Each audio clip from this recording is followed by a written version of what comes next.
Politickým stranám združeným v koalícii KDS-OKS sa pripisuje protieurópsky postoj. Nie je to preto vôbec pravda.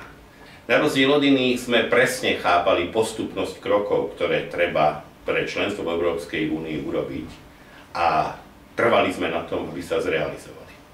Prijatie Slovenska do Európskej únie bolo logickým dôsledkom, okrem iného predovšetkým nášho snaženia. Iná vec je, akým smerom, pretože nič nestojí, sa Európa za tie roky vyvinula.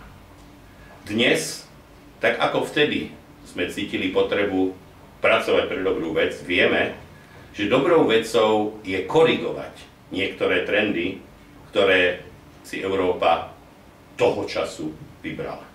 I preto ponúkame alternatívu, ktorú neponúka nejaká z kandidujúcich strán ani koalícií, alternatívu kritického postoja k chybám a jasnej podpory dobrým veciam v Európskej únii.